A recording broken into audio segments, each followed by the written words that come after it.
Psalm 95. So it start out with kind of like a call to sing for joy to God, for he is a great God. He is above all gods.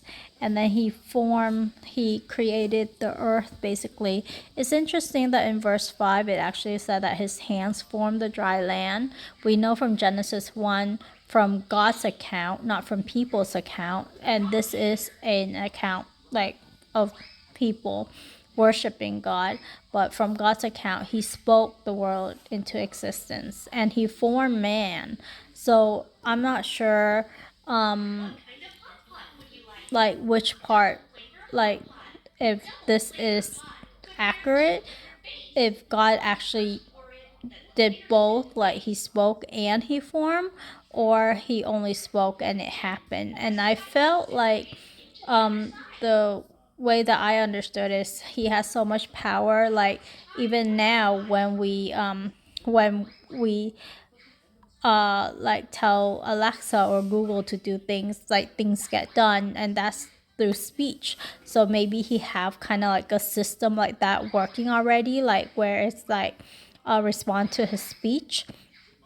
But I thought all this time that God spoke the world into existence, but man was special, and he actually formed man with his hand. But Have you brushed your teeth yet? not yet. But this one, it says that his hands formed the dry land. So I'm not sure if that is like information passed down through the ages and it got warped into this, or if he actually used his hands. So we're not sure. But this was what was recorded about this psalm that someone wrote. And so because human wrote that, it might have error, even though it is recorded in the Bible. And every word that was recorded in the Bible is important. I believe in that. But like similar to the previous example where there are, the Bible record what actually happened. And so what actually happened might not be like the whole truth.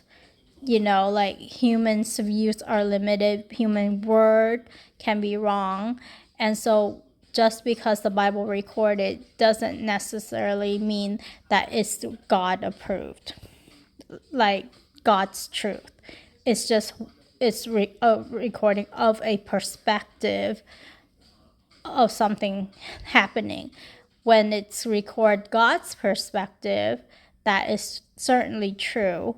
But when it records from a human perspective, that is partial truth.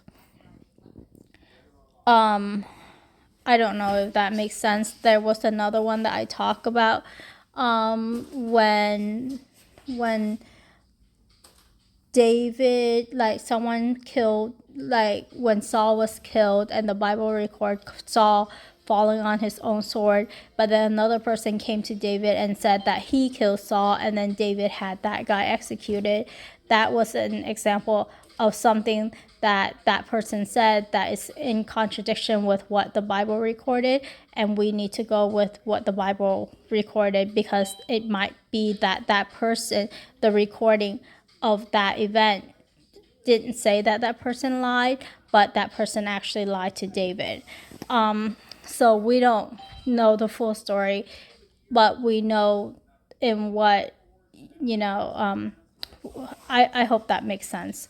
Anyways, I'm going too long for this. And then it says right here, like to worship and bow down, to kneel before God, and do not hear, like if you hear, like listen to his voice and do not harden your heart. And this one quoted God, where God said that the Israelites, like ancestors, tested God.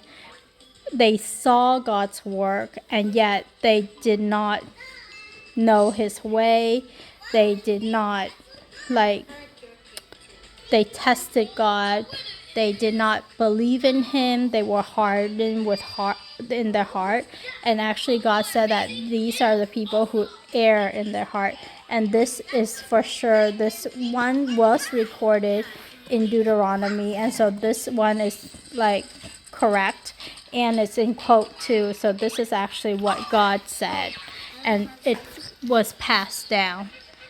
So I hope these are great admonishment to praise God and to not harden our heart against God, to not be unbelieving, to not err in our heart, but have a heart that follows after God and God's way, and to just know him and walk with him.